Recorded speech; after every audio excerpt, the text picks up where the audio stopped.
Welcome to Bear Archery's Hunting 101 podcast, where hunters new and old come to learn and find inspiration from stories of hunts gone by. Everyone is welcome to enjoy the outdoor way of life, and there is no better time to start than right now. So let's head into the great outdoors with your host, Dylan Ray.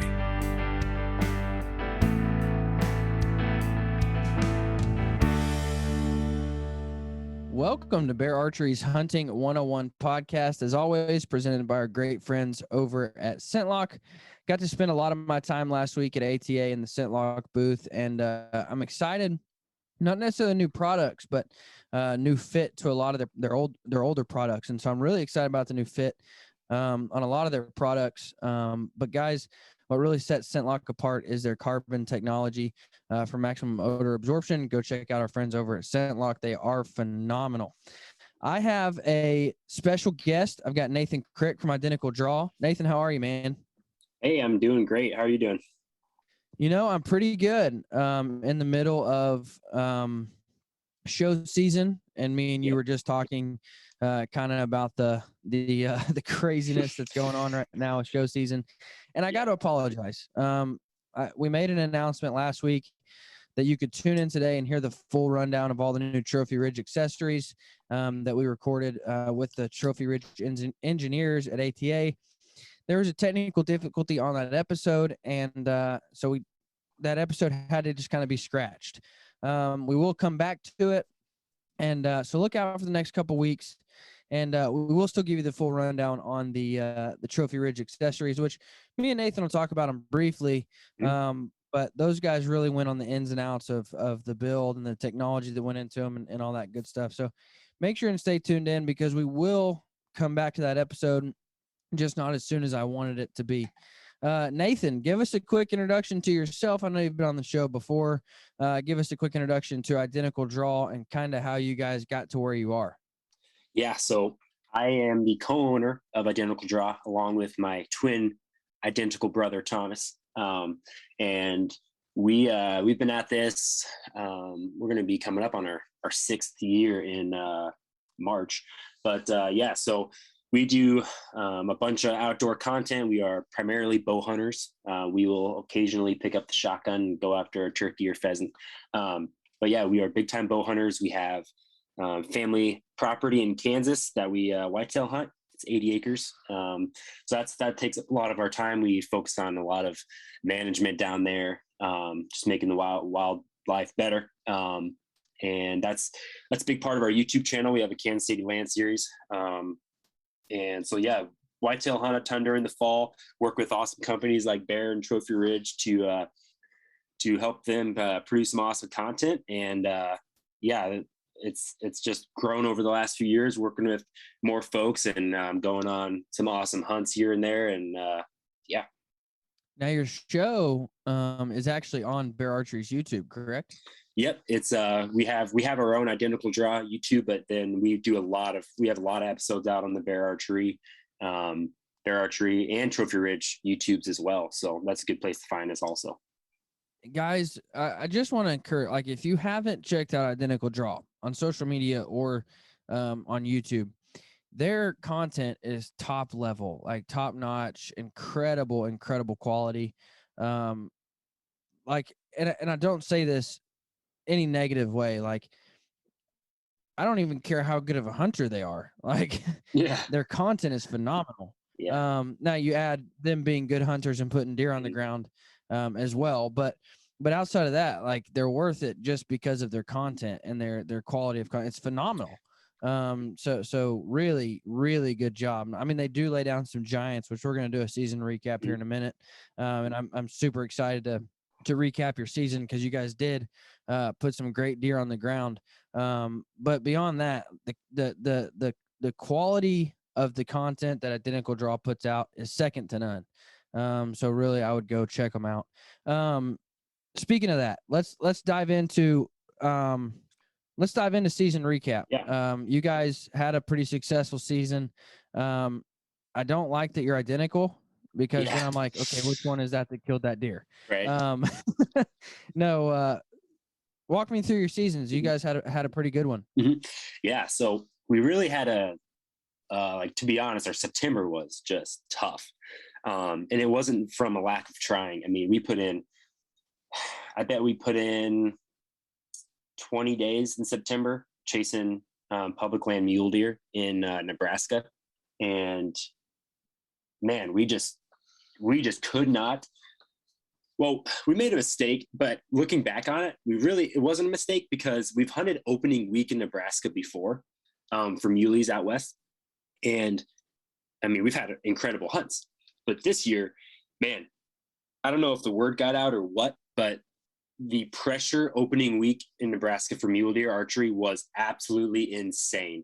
I mean, you just couldn't get away from guys. And I mean, like, I've been on like busy hunts where you're seeing guys every once in a while, but you could still like find that area and stuff. But like, I'm talking everywhere we went. I mean, we covered hundreds and thousands of acres of public. And I mean, usually within a half hour to an hour, we would have guys blown up in our spots and stuff. And, man, it was just like the frustration was real that week. So we kind of bailed off of that after we at least gave it like a solid 6 days. And we're just like, man, we got to come back later time. Then we hunted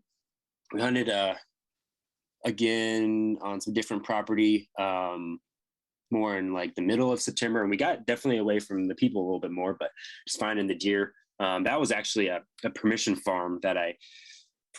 ranch that I got. I just called a bunch of landowners, and I mean, awesome group of people that let us hunt their place. But they also are huge cattle ranchers, and we were noticing significant impacts on the units that had cows. They were just no deer in the cow areas, and then so that made that property a little tougher to hunt. But yeah, so the September was tough. But man, our Kansas ground, we last year, neither Thomas nor I killed a buck in Kansas. But we had our buddy Spencer Newharth from Meat Eater. He came down to the property last year and he shot a buck in December. So we killed one off the ground last year. And this year I killed a buck in November 5th, rattled him in. It was like the temps weren't crazy. Like you had a little cold snap, but I mean, it was maybe low 40s that morning. And November 4th, the evening before, we actually set this new stand, and man, it was just money. It was like the most vocal like grunting I've ever heard. And that morning we saw 3 different bucks, one shooter, the one that I shot, and they were out at 80 yards. I was grunting at them. They weren't doing anything. I hit the antlers together, and immediately I saw him turn, but he went into this really thick cover just to the west of us. And man, it was like 5 minutes had gone by, 10 minutes had gone by, and me and Thomas are chatting in the tree because he's in there with me, he's filming, and we're talking, and all of a sudden we just hear like a couple grunts. And we're like, oh man, he's got to be close. So like I'm reaching for my bow, and there he comes, right out 40 yards, comes all the way around us to our south. And then starts like angling right towards us. I'm like, oh man, he's going to come right down the pipe at like 20. And then he makes a sharp turn to head east, and that's like to get out of there basically. So I grunt stop him. He's at like 40, I think 40, 41, because I'd already ranged it, draw back, and I sent one right through the lungs. And so that was my buck, November 5th. And then, we had a couple more different filming gigs. We had to go film a new hunter hunt in Colorado then in middle November. And oh man, it was wrecking us because we were just watching. We have some cell cameras down in that Kansas ground, and we were just getting pics like nobody's business during those days. So we were like missed out that opportunity, but we had a great fun hunt out in Colorado with the new hunter. And then we came back, and man, before we knew it, it was December, and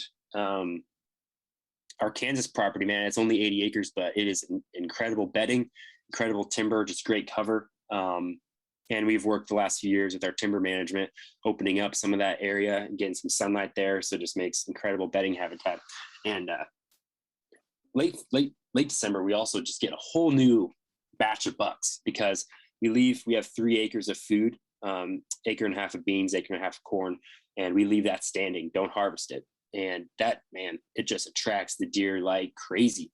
So we get a whole new batch of bucks, and So there are some good ones for Thomas to chase and try to fill his tag on. And December, I think it was December 17th, we had a super good hunt in our corn, which everybody thinks, man, late season food sources are money.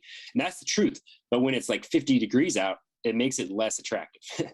So, oh my gosh, that was such a struggle, man. Oh, such a struggle. Yeah. I remember hunting one day. It was like December. I think it was even a little late. I think it was like December 20th. Mm-hmm.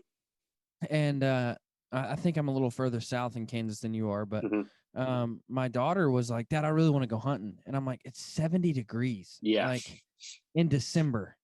I mean, we're getting ready for Christmas and it's 70 degrees. And I just didn't want to go. But no, it was, and I want to get into that here in a minute, but keep going. Yeah.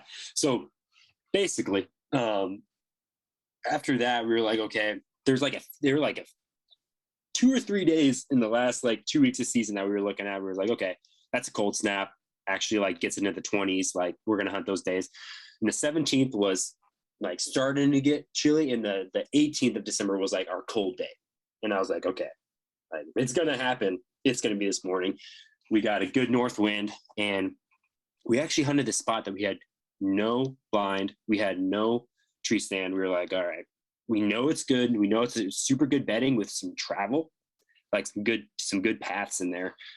And so we snuck in there, and man, we didn't have anything for the first hour and a half. And we're just on the ground, tucked into some cedars here and there. And Thomas is actually like kind of behind and to my right because we're expecting the deer movement to come from that way. But I look up at one point and I see a flash of white in front of me, probably 30, 40 yards. I mean, it's thick, like it's cedars and buckbrush. I mean, it's hard to see through. And so I turn back to Thomas to be like, hey, I think you might see something. Just like kind of whistle at him, just like get his attention. I look back and buck just staring into my eye sockets at, 30 yards. And of course, the camera is in my hands, but like on the ground, kind of like I wasn't holding the camera up. So I'm like, okay, like I need to be able to get this camera up kind of at least somewhere where I can see it and get it above this brush. And I'm also having to stare off at this buck. And I've hunted enough. I know where like, hey, if you're in a standoff with the deer, you just don't move. Like, don't try anything. You just wait it out. So, it's like probably at least a good 5, 6, 7 minutes. That is just like a standoff. Like he's like trying to figure us out. And he's a big buck, big mature deer. And so we're like, if we get a shot at this deer, we're going to take a shot at this deer. And so finally he forgets about us. And I couldn't believe it because I was like, man, he's going to blow and get out of here. And so he just like kind of puts his head down, keeps walking on that path. I get the camera up, start filming. Tom tries to grunt stop him at one spot, like 35, doesn't stop, keeps walking, 40 yards comes and he grunt stops him there and puts one through him, and he fell in sight. Totally insane. The couple things, killing a buck in December in the timber is like, it's not heard of really. Late season timber hunting is just like, it's so hard to catch bucks through there, but it was an area that we did a bunch of timber work in. We knew there were good trails. We knew the deer wanted to be in there. But it was also a buck that we had no history with, which is like, we've got enough cameras on that 80 that we pretty much know like who's moving through. And not a single picture of that deer beforehand. Super solid. I think he's like just a 10, really good mass, really good main beams. And we were trying to figure out, we were like, he's at least 4.5 for sure. Possibly 5. And so it wasn't until we took him to our taxidermist and he's like, oh, he's probably 5. And we're like, yeah, sweet. Okay. We thought he was at least 4.5. And obviously we try to kill the most mature deer that we can. But anyways, when we posted that video to the YouTube, it's on our Identical Draw YouTube page, that hunt. We had you can look in the comments, and the guy was like, hey, like I have pictures of that deer on my farm. I'm just like, it's 6 miles north of you guys or something like that. And we we're like, no way, like 6 miles in December. That's a long way for a deer to be moving. And sure enough, he texted Tom pictures. It is that deer 100%, 6 miles away. And he sent us pictures of him in 2019, and he was bigger in 2019. Like he had some inside tines, some splits on his G2 or G3. And so it took us from thinking this deer was 4 to 5 to for sure 5, possibly 6.5. So just a crazy story there. And then our brother-in-law, Tommy, this was his first fall hunting, and we got him a Kansas tag. He already killed a doe in November, and then same spot. 12 days later, we were back in that area with the north wind, tucked into a cedar, and man, we had one of the craziest late season hunts I've ever had. Again, we had a buck come in that we have very few pictures of. We might only have 1 or 2 pictures of him. Just an 8 with a broken G2, and he shot him, perfect shot. It was his first buck ever, which was just awesome. And I think he was probably a 3.5-year-old deer, but for his first buck, we were like, hey, whatever makes you happy. Like if our number 1 hit lister walks by, shoot him. If freaking Dink walks by, shoot him. Doesn't matter. So he was super thrilled with a 3.5-year-old 8-point. And we did see our number 1 buck that morning too. So it was a whole bunch of hectic, but yeah, I mean, the best end of the season that we could have possibly had down in Kansas. I mean, all of our tags are filled, 3 bucks. Yeah. And all those hunts are on the Identical Draw YouTube. You can check them out, but I mean, couldn't ask for a better end of the year. So Now, I don't know if there's it's hard to say because you're talking early season. I had a lot of guys report back about rough early seasons, mm-hmm. and I don't know why. I don't know if it was just, I don't know. But here's what I want to ask you. I had a terrible early season. Yeah. What do you do? You've got a rough start. What kind of steps do you start taking to turn that around, to see the change, to get back on track? I'll tell you what I did, and it worked perfect. What I did, I had a super rough season. I was hunting a new property in Kansas, and it was more hunter error. Like I just couldn't figure out how to hunt this property. Mm-hmm. And so come like November 5th, I just pull out. Like I just pull out of there completely, and I start doing observation sits. And I had a lot of guys like, dude, it's the middle of the rut, and you're not even like you're pulled out of the property where you're not even going to kill a deer. Mm-hmm. And I'm like, but here was my issue. If I kept going in and if I kept chasing, I was doing more harm than good. Mm-hmm. Because I kept boogering up deer. I kept pushing deer out. And so I pull back completely, just pull out of there and do some observation sets. And, sure, I had to take a week off of hunting, 3 days off of hunting, 4 days off of hunting, whatever. But I gave myself a better opportunity for the rest of the rut and the late season, because I finally, for the first time, I figured out where they were coming from, where they were going. And so I think if you're having a rough start to your season, the best advice I can give you is to quit overcomplicating everything, simplify it, and just pull out and see if you can get a better understanding of what's going on. Because sometimes we just try to way overcomplicate everything, and it gets us in bad spots. It gets in bad predicaments, and we mess up. And so simplify it down, pull out. I mean, get back to the basics of food, cover, and water.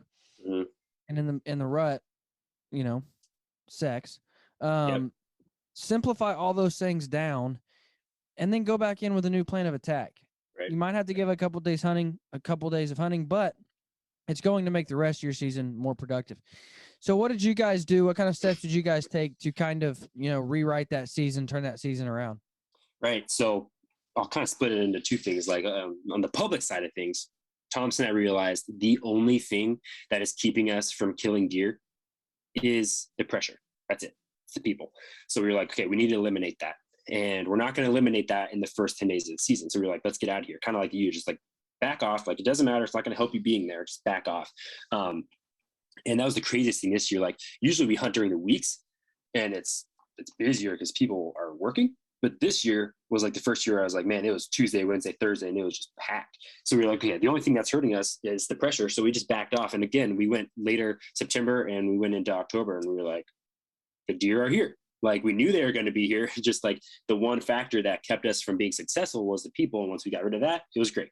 So that was kind of our adjustment with the public side of things. And I also I mentioned, like I called 25 landowners in one day in Nebraska and I got one yes. That gave me permission to 20,000 acres. Again, a lot of it had cattle on it, but I mean, we still found deer out there. So just being like, just adapting and just wanting to not getting stuck in your bubble of frustration and not being able to find deer, because there's still possibilities out there. And then from the whitetail side of things, this year on our Kansas ground was super strange. Last year we had massive deer, like super mature deer. We had a deer that was easily over 200 inches. But this year, man, it was like 3.5-year-old, 2.5-year-old, a couple 4.5-year-old. My deer that I shot was for sure 4.5-year-old. Taxidermist thinks it might be 5. And then Thomas shot his, of course, I already talked about 5 to 6-year-old. But they're like, the amount of mature deer was limited. But Thomas and I, like, we had a lot of awesome sits in October, but we were like, man, we're just like we're not seeing like the mature buck action on camera or in the stand. We were seeing 3.5-year-olds every sit, which is still awesome. I mean, and if I saw that in Nebraska, it'd be a freaking phenomenal hunt. But in Kansas, you're like, man, you can expect a little better. And so what we did in late October, which a lot of people would freaking punch me in the face, but we walked a lot of the property and we moved cameras. We found fresh sign. We didn't stay in our normal private land stands that we've had set up and we've used through the years that, I mean, we've had success out of, but we were mobile. And if you look at the deer we killed, the deer I killed was from a stand that we moved the day before. The deer Thomas killed we had no stands. We had no blinds. We just went in there because we knew it was a good spot. There's fresh sign. There's amazing bedding cover, amazing travels. And we killed a buck like that we'd never seen. So we were obviously in the right spot for movement through that property. So it was just not getting stuck in our private land rut of, hey, this is where we sat before. And then, man, in late October, we moved cameras. And man, it's tough for me to do because I understand that if you want to hold deer, you need to like really get out of there and be smart about it. So walking the whole property kind of freaked me out, but it was the best thing we could have done because our camera activity flew up. Our hunting activity was way more successful. And we weren't completely dumb about it. Like it was a time in late October where I think it was in the 20s sometime in late October. And we were getting like the next day and a half was full on rain. So we were like, okay, let's make some serious moves right now. The rain will hopefully eliminate any of our issues and we'll be good to go. And man, once we did that, we were good to go. So I think a lot of it, like kind of what you were saying, is like not getting stuck in your ruts and like also just thinking fresh ideas. Like what do I need to be finding right now? Hey, it's late October. I need to be finding fresh sign. Like give me a couple scrapes, give me a couple like some rub lines that like I could try to hunt along. Just add up as many pieces to the puzzle as possible to where you finally put it together. And again, like when I shot my buck, we went from not seeing like much to, wow, this is insane action. So, yeah. And I talked to so many guys and they're like, well, it's hunting season. I just got to go out there and hunt and I can't give up a day or 3 days or whatever. And I just wish that I could get people to understand, like, I know that you're giving up 2 or 3 days, but you're giving up 2 or 3 days to get rid of frustration. You're giving up 2 or 3 days to quit boogering your deer more and to really understand the lay of the land better or to travel to a new property, whatever. I know it sucks to give up that 2 or 3 days. Nathan, I ended up killing a deer. Everybody was like, I can't believe you're pulling out. I can't believe you're backing out of that property. And, they had seen some of the trail camera pictures. Like, you got to get in there. You got to get in there. And I ended up killing a deer evening after I went back in. So I took 2 days off to just do observation sits. And I was like, it was almost like a gotcha, now I know. And, and so I move in, pop up a ground blind and kill the deer the next day. So I know, like, I know it's hard to say I'm not going to hunt. I'm going to pull out. I know that, but I promise it'll be for the better. It'll make your season better if you'll just take the time to do it. Definitely. I think it helps the mental game, and it also just helps giving that place a little breathing space and just like giving some fresh ideas and thoughts is, I think, sometimes makes the difference. And I mean, also just, the deer that we killed, man, we were just specific when we hunted. I mean, the deer that my brother-in-law Tommy shot, I was like, he was supposed to work that day. I was like, hey, if you want to kill the deer, like, this is your last chance, because after this, the weather's done. Like, I truly think this is our best bet. And man, you're covered up. Same with Tom. Like, we had that one cold day. We were like, we need, it was actually, this is funny. It was actually my wife's birthday that I had to be gone for. She was giving me a hard time. And I was like, hey, we are going to kill a deer. Like, and she hears that from me all the time. Cause I mean, we hunt 40, 50 days a year. And I mean, we kill a handful of deer.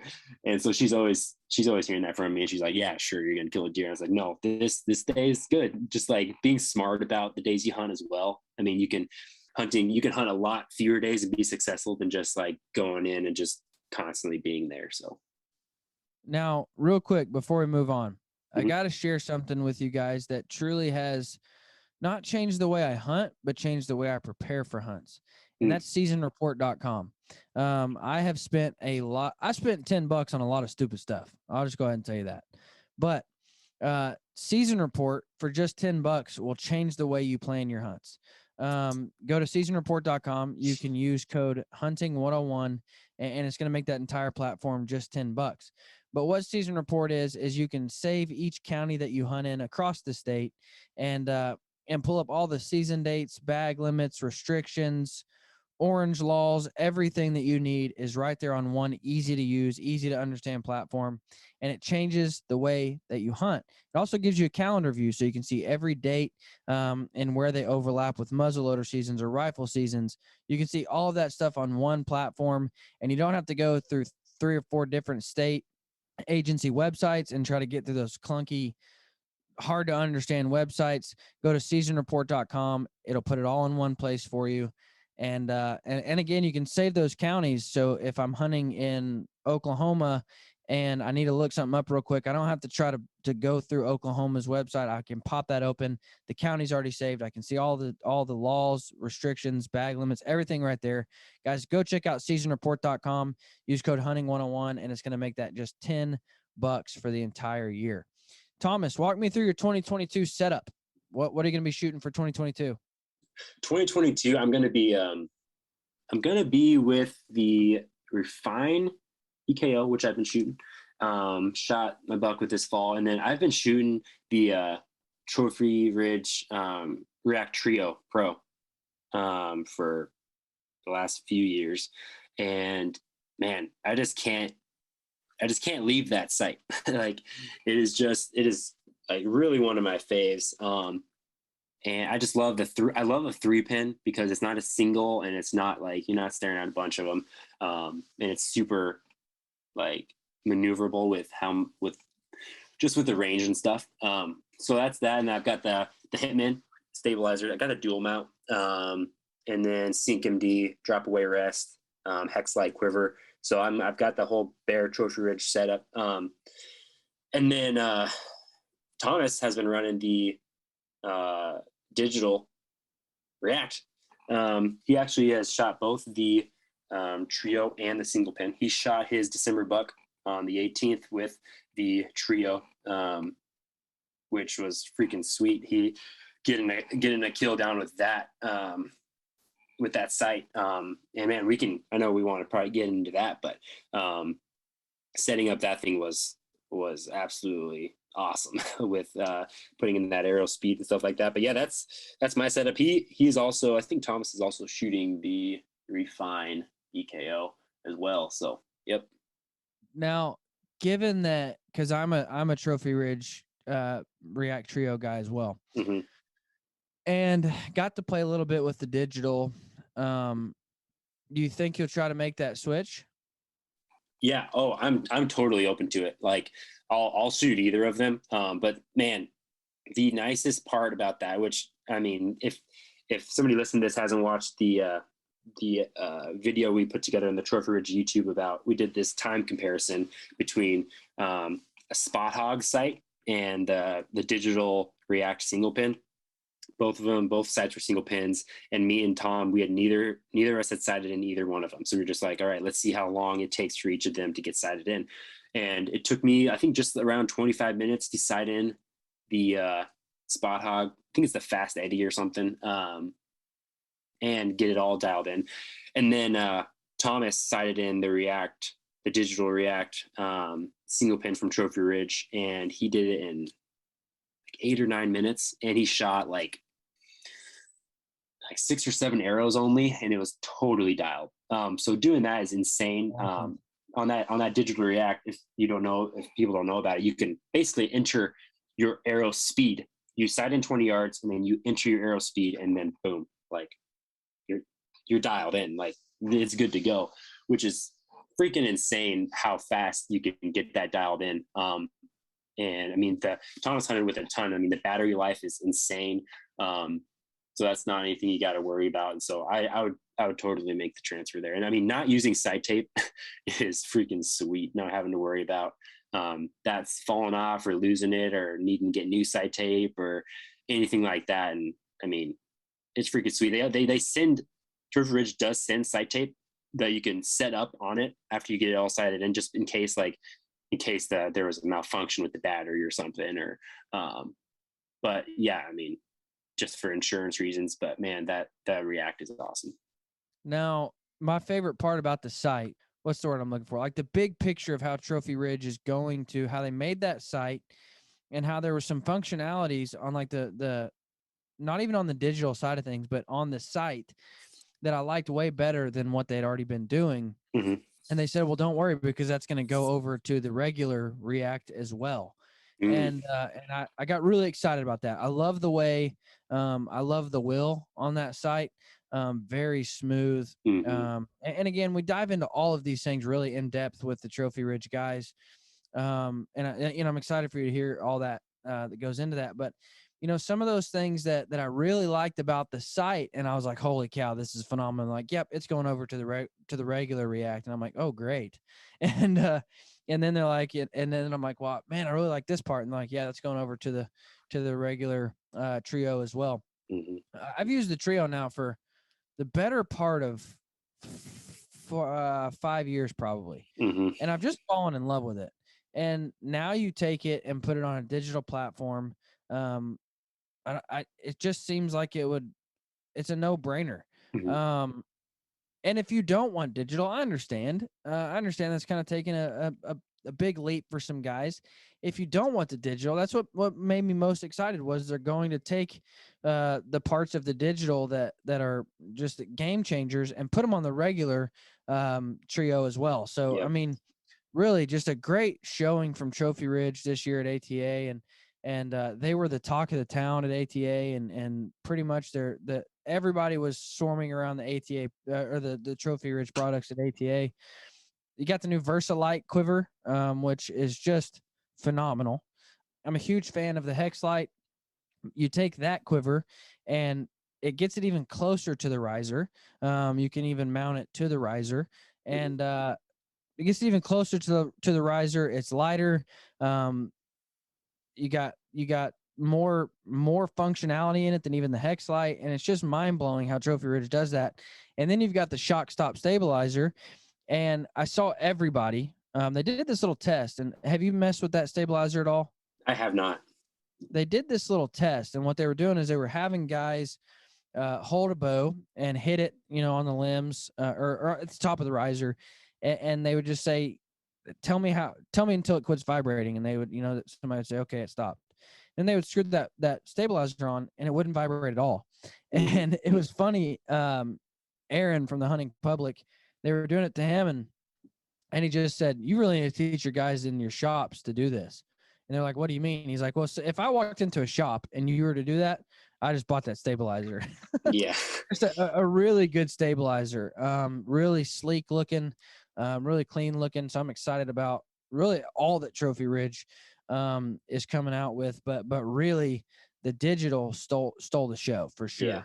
Yeah. And I'm excited to see what it does. I was going to say with that digital, man, I think one of the best features is, I already kind of mentioned how fast you can get it dialed in, but also you can keep multiple arrow settings in that site. So man, if if you hunt elk every single fall or big game, and then you go to something smaller where you want a lighter arrow, heavier arrow, man, like not having to spend the days of sighting in like new sight tape for a different arrow is like, that's just crazy how, I mean, you could have both of them in a click of a button just dialed in, which is freaking insane. So now that I told you I wanted to go back and talk about the warm weather Mhm. that we had in December. So what I found was, Kansas, Oklahoma, Arkansas, I found that we had a really just one long extended rut because deer, never had that big cold front in November to really kick them in. So, I saw deer full rut. I mean, full on rutting, December 10th, 11th, 12th. And I really think it had to do with the temperature. And I'm not a deer biologist by any means. But I really think it had to do with the temperature and it never really getting cold. What do you think about that? Did you guys experience or see the same type stuff?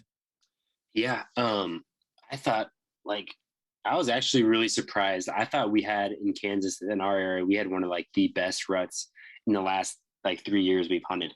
And I say 3 years just because that's been as long as we've hunted Kansas. I mean, I think it was one of the better ruts. I mean, the calling was a lot better, and I don't know. We definitely saw it extended. I feel like from where we are at, we don't always get that insane like first week in November action. But I mean, this year obviously we did. I killed a buck on the 5th, but then it was also super good late November, which sometimes we can have really good days. Like I've killed a buck on the 22nd of November before that I grunted in. And so like, man, almost the whole month of November was like pretty primo in Kansas. And yeah, we totally saw that. But our cameras were telling us a lot of that because we were staying off after I shot my buck with a couple other gigs and stuff. And I was like, man, they're still going. Like they are not slowing down anytime soon. We had some, like you were saying, we had pictures in December of bucks, like all out brawl and like on some of our cameras just fighting. And it's like, wow, they're still feeling something. So, Used to, I think, go back 5 years. And I really think that, like you said, that first week in November, you can almost always nail it down. And it seems to me, and again, I think it's because we haven't been having the cold weather that we used to have here in Kansas. But I really think the peak of the rut has moved back a week and a half to 2 weeks on the normal. I'm really seeing it peak here about the 21st, 22nd, like you said. And that week before Thanksgiving, it really fires off like full speed ahead. And so I really think it has taken a couple weeks shift and changed a bit. Yeah, I would totally agree. Like our the buck that we had roaming around our ground last year, he was a freak of nature.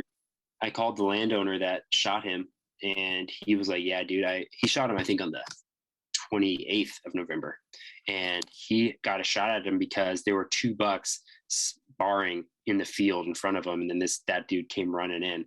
So I'm like, man, November 28th, it's almost December, and bucks are still freaking feeling it. I mean, that's extended, and I think, I mean, again, kind of in your boat. I mean, I don't know the science behind it, but man, it seems to be warm temps attributing to that factor. But And also I think it has to do with I think largely it is the temperature.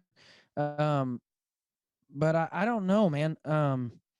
Because you hear people talk about, you hear your deer biologist talk about how well, the best person I've ever had put it in terms I could understand was Mark Drury, and he talked about how the rut takes place at the same time all the time. mm-hmm. Like it's every year, it's the exact same time. But then you look at temperature and you look at moon phases and you look at what's going on in that time. And that's what makes us think, like, that's when you hear people at the bow shop saying, yeah, the rut's just not happening yet. It is. We're just not seeing it like we normally do based off of temperature or moon phases or pressure or whatever else. And then when you have those deer where the moon lines up and you have a cold front and you've got the moon, you have all those things line up, that's when dudes are like, holy crap, the rut is on fire this year. Well, it's the same it always is. but the other factors are making you think, man, it's really firing off. Right. Yeah. I mean, that's what I hear too. I mean, it's like the daylight hours changing is what triggers those does into estrus. It's what raises that buck testosterone. Is just those days getting shorter and shorter. And so, yeah, that makes sense that it would be around the same time every single year. But again, if the weather, yeah, I mean, if it's 70 degrees, okay, they're going to be running, but I'm sure they're not going to be running all day like they would be if it was 30. Things like that just go in and out of your favor. So that's 100% true. Because I mean, we've had the last year and the year before, we had cold snaps like late October, and the hunting was insane. But this year, late October, I mean, we still saw deer. We saw some nice 3.5-year-olds, but I mean, nothing like the mature daylight activity that we had in those years. So yeah, I mean, they're going to do things pretty similar based on that. With the daylight hours and things like that. But man, you can seriously get some things in your favor or things to be hurt in it. Right. Now you guys know that I'm a huge fan of Boning because of their Fredbear branded products, their wraps and veins. But this week I spent quite a bit of time in the Boning booth at ATA. They've got a new jig called the Multi-Fletch jig, and it is a phenomenal jig. You can do 4-fletch, you can do 3-fletch, you can do left-hand 1-2, or I'm sorry, you can do left-handed 1 degree, 3 degree helicals, right-handed 1 degree, 3 degree helicals. You can pretty much fletch your arrows however you want with this multi-fletch jig, hence the name. They also have their new pocket quiver, which is just awesome. So guys, go check out Boning Archery for all of your arrow building needs as far as jigs and things go, all of your arrow building components, because again, I'm a huge fan of the Fredbear branded products. But Boning Archery is the powerhouse and wraps and veins, and their jigs are second to none. So go check out Boning. Now that we've wrapped up season, what's kind of your winter wrap up? Like, what do you do to start wrapping up the season, moving into the shed season, do you run cameras right now? Do you not? Do you move cameras to put them on places where they might shed? What kind of things do you guys start doing to kind of close up your properties for the hunting season? Yep. So we keep our cameras out. We just move them around. We move them to food and things where we can get a good number on who made it through the season, what our deer population is looking like, things like that. So that's a big part of their cameras. With our crops, we leave our beans standing, but with our corn, we will mow over it strategically throughout the next few months just to give them, they really like it if it's on the ground mowed over. So basically that plot we'll just take down. We'll cut a new section of it every few weeks just to give them just a consistent food source, especially if, I mean, January and February typically can be really cold. So just helps them get their energy back, get their feet under them again after a long fall. And then we are taking down all of our stands. We don't leave any of them up. We have one ground blind that we already took down, and then our stands throughout the property, we just like to take them down, keep them maintenance, to keep them out of the elements for the off season. And then of course, kind of like I've already mentioned, that 80 acres that we hunt in Kansas, it's all timber. So right now we are firing up the chainsaws big time. Always a lot to do. And we have a crazy amount of hedge trees on the property. That if anybody knows, they are the toughest wood. And they are just these big, tangly trees, impossible to cut down. I mean, a couple hedge trees could take you an entire day's work. They're that bad. And they've got big old freaking thorns on them. So it's rough going, but Thomas and I are really trying to put a dent in that so we can change the diversity on our ground, because a hedge tree completely blocks out the sun. So you've got just terrible cover underneath hedge trees. And so we like to, we're not going to take all of them out, but we're going to strategically start trying to knock down as many as possible. And those are full days running the saws. But we love it. And that's we manage the property just as much as we hunt it. I mean, we spend a ton of time in the off season getting it prepped. Won't really do anything with our food plots besides probably March. We'll frost seed. We got small clover plots, quarter acre or less, that we'll just broadcast some seed over for those plots, and then shed season. Man, we love shed season on our 80. We usually, the last few years, we've picked up anywhere from 10 to 12, 13 sheds off the 80, which I think is a pretty decent number for that chunk of ground. And keeping deer around, man, I don't know if it helps or not. I think it does, but we usually try to get all of our timber work done in January so that February we can just be off the property to hopefully have them drop during that February, March timeframe.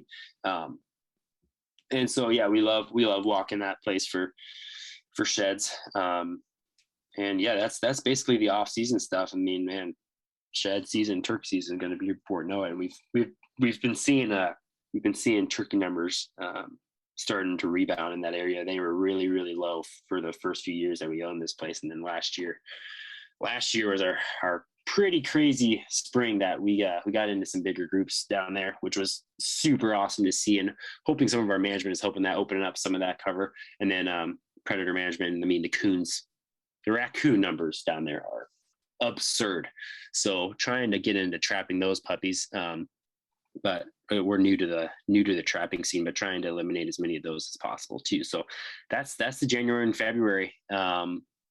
Really not a whole lot besides firing up the saws and trying to create better habitat so we can have better Novembers. So now, guys, if you close up season and you just hang your bow up on the hook and don't worry about anything else, you're not setting yourself up for the best of success the next coming season. So take time and do some of these things that Nathan says. Continue running cameras, continue taking inventory, start shed hunting, start some predator control to help your deer herds.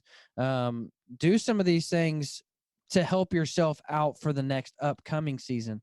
You'll be happy you did. Now, Nathan, I ask everybody, what's one tip you have for us to make us better hunters with? Could be as simple as, check your wind. Could be as complicated as whatever you want it to be. Thermals. I don't know. So what's one tip you have for me that I can take and make myself a better hunter with? I'm going to make it 1.5 tips. First thing, the make or break on a hunt is knowing your weapon, your equipment. Be the best. If you're a gun hunter, archery hunter, whatever you do, be the best at it. Know that equipment through and through. Whenever, with all of our work with new hunters, or even me and Tom, experienced hunters, our success is based on whether we can hit the animal where we need to hit the animal. That's rule number one. Second is don't overcomplicate it. Like you said, literally get the wind in your face. That's all we did with a lot of the deer we had success on. Get the wind in your face and hunt. Have a good time. Perfect, man. Perfect. Guys, go check out Identical Draw. Where can they find you at on social media?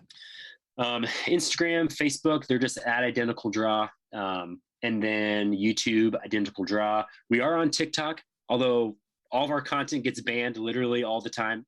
It's been a rough to get posts up on there. But we are on TikTok, and that's the best stuff. We've got identicaldraw.com is where you can, if you want to reach out to us. But yeah, we try to get to our messages as much as possible. So we'd love to hear from people. And guys, don't forget, last week we had Chuck Adams on to announce him coming to the Bear Archery family. And we're going to convene back and do an Ask Chuck Adams. So send me all your questions that you would like to hear Chuck Adams answer. You can send them over to me at thehunting101podcast@gmail.com, or you can message them to me on Instagram at @average_sportsman. Send me them on Instagram or on email because I'd like to be able to ask your questions to Chuck. Guys, thanks for listening. You guys have a great week. And don't forget, get out there and do some of these things that Nathan said for their winter wrap-up to start helping yourself for next season. Guys, enjoy it. You guys have a great winter. Get out there and shoot some coyotes because it's a whole lot of fun.